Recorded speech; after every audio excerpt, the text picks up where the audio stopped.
Alors oui, bonjour chers amis. Alors cette fois-ci, l'édito va être consacré essentiellement à l'affaire Benalla, mais pas simplement à l'affaire Benalla, à l'affaire de l'exercice du pouvoir par Emmanuel Macron.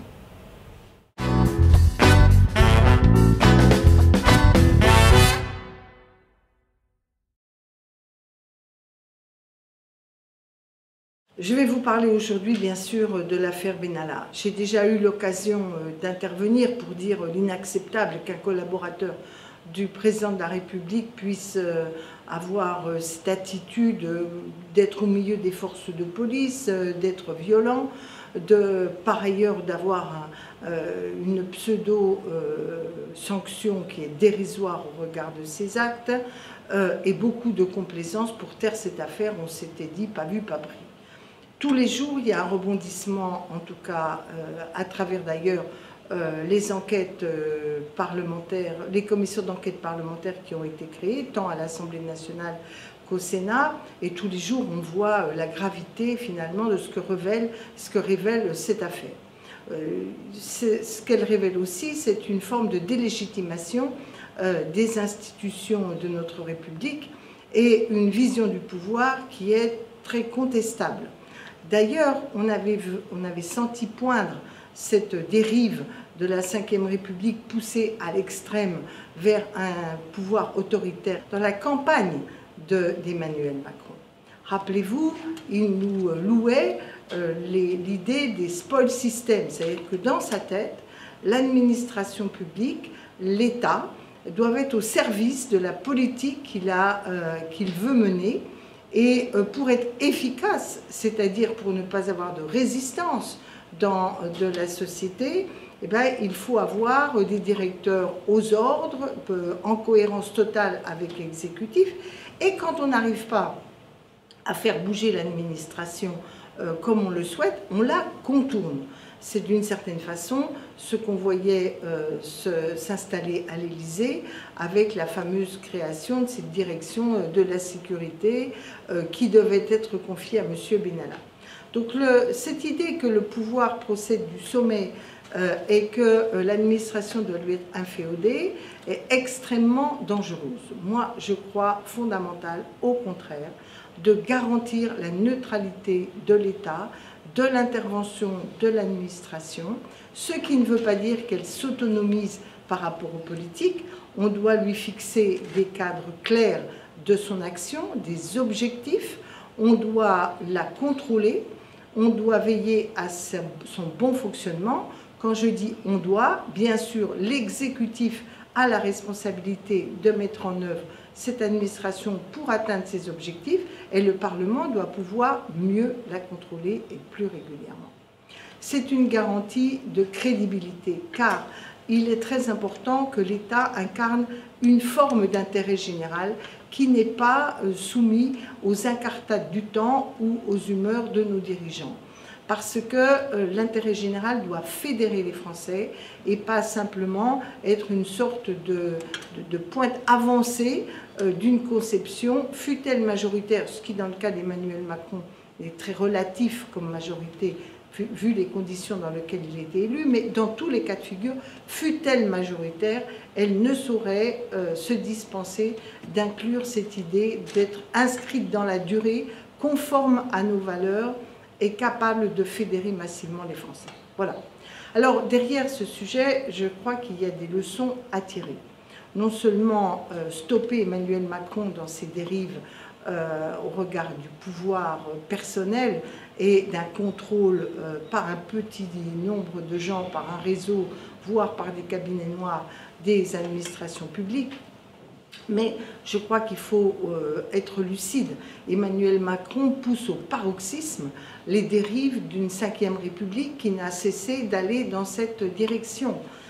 On voit bien partout que tout est fait pour nous expliquer que si la France marche mal, c'est parce que le pouvoir du président n'est pas encore suffisant, qu'il ne peut pas contrôler cela, et on le voit même d'abord mettre en cause le Parlement dans la réforme constitutionnelle.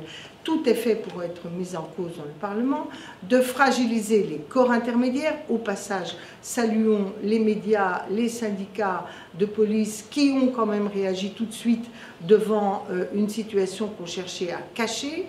Et par ailleurs, on voit donc que cette dérive du pouvoir présidentiel va tuer même l'exécutif au point que c'est maintenant l'Élysée qui devient le patron de l'exécutif et de l'administration et non plus le gouvernement qui l'organise. Je prends quelques exemples. On voit maintenant que, sous prétexte de rationalité budgétaire, on a confondu les cabinets de l'Élysée et les cabinets de Matignon. C'est-à-dire en fait une confusion des genres entre le président qui doit garantir les institutions et le fait qu'il soit directement dans l'exécutif et à piloter l'exécutif.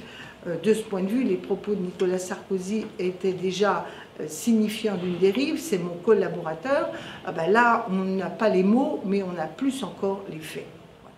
Donc tout cela est une remise en cause de notre modèle républicain à la française, les dérives de la 5e qui a été accentuée par le fait qu'on vote en même temps, si je puis dire, en même temps l'élection du président de la République et le législatif, et que par ailleurs, l'exécutif devient de moins en moins contrôlé par le Parlement et choisi par lui, et en tout cas pas choisi par lui, et qu'il procède du président de la République.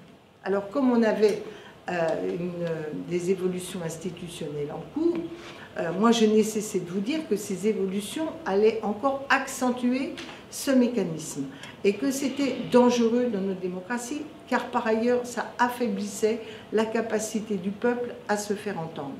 Il y a d'ailleurs d'autres formes pour se faire entendre que stricto sensu le Parlement, mais sans le Parlement c'est quand même extrêmement aléatoire. Alors, cette réforme constitutionnelle, pour l'instant, a été reportée, puisque le débat parlementaire va s'arrêter sur celle-ci. Je crois que le gouvernement est conscient de la gravité de la crise qu'ouvre cette affaire Benalla, mais il va essayer de jouer la montre. Il va essayer de faire que dans les esprits, cette affaire s'estompe, qu'on essaie de dire ben non, c'était juste une erreur de casting, M. Benalla n'était pas l'homme comme Emmanuel Macron croyait. Non, c'est pas simplement une erreur de casting, c'est une erreur de casting, mais ça n'est pas simplement cela, c'est une remise en cause plus fondamentale de l'idée que l'on se fait de l'exercice du pouvoir, de la légitimité de nos institutions, de la tradition républicaine de la neutralité de l'État. Et de ce point de vue, j'espère que non seulement cette réforme constitutionnelle n'est pas simplement reportée, mais qu'elle sera profondément transformée, abandonnée en l'état, reconstruite avec le Parlement, avec les forces du pays, pour tirer les leçons de toutes ces crises démocratiques successives.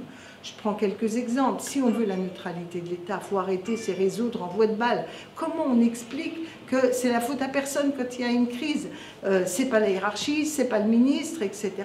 Il faut revenir à des choses simples de qui est responsable. Et au final, le politique ne doit jamais se défausser sur l'administration. Ou alors, dans ce cas-là, il faut faire la preuve absolue de l'erreur manifeste de la hiérarchie et la sanctionner fortement. J'insiste aussi sur d'autres sujets qui touchent à la neutralité de l'État, qui sont moins dans l'actualité. Mais par exemple, ces pantouflages, ces allers-retours entre le public et le privé, ça ne garantit pas bien la neutralité de l'État. Et puis, dans ce fameux article 40, qui fait que chaque fonctionnaire doit pouvoir signaler au procureur de la République une suspicion de délit, je crois qu'il faut le réformer parce qu'aujourd'hui il n'y a pas de sanction. Donc si quelqu'un ne le fait pas, quelle est la sanction? Aucune. Inutile de vous dire que ça ne pousse pas à prendre des risques. Et puis même dans la manière de le mettre en œuvre. C'est d'ailleurs toujours un petit peu le cas dans nos institutions, c'est un peu le marteau-pilon, c'est-à-dire entre je le signale parce qu'il y a un doute légitime et je saisis le procureur de la République, il y a toute une graduation qui devrait être possible, saisir la hiérarchie, saisir le comité de déontologie, bref, ne pas arriver tout de suite au marteau-pilon parce que dans le doute, le fonctionnaire, du coup, ne fait rien. Et dans le même état d'esprit, c'est vrai aussi pour toute une série de nos institutions, quand le Parlement veut contrôler l'administration. Aujourd'hui, quand il y a un désaccord, quand il y a un problème, il doit faire une motion de censure, là aussi, marteau-pilon. Entre la motion de censure et la capacité du Parlement à imposer un certain nombre de décisions pour sanctionner ou pour rectifier le tir dans le fonctionnement de la haute administration et des services publics, il doit y avoir des graduations. Mais cette stratégie du marteau-pilon, c'est celle qui fait qu'au final, on paralyse les capacités d'intervention de la société, de ces institutions, pour faire qu'elles répondent au mieux à l'éthique républicaine et aux besoins des Français. Donc voilà, chers amis, au-delà des épisodes successifs qui vont probablement se poursuivre sur cette affaire Benalla, et je salue les initiatives du Parlement, de ces commissions d'enquête, il y a quelque chose de plus fondamental qui est de repenser nos institutions. Je pense qu'on est à bout de souffle de la Ve République, il faut inventer la 6e, mais même avant d'avoir inventé la 6e, il faut modifier nos institutions dans un sens totalement opposé à ce que la réforme constitutionnelle prévoyait. Alors, chers amis, bien sûr, au revoir, au prochain édito. En attendant, vous pouvez me suivre sur les réseaux sociaux, Facebook, Twitter, et puis me poser vos questions sur #MNLFAQ. À bientôt.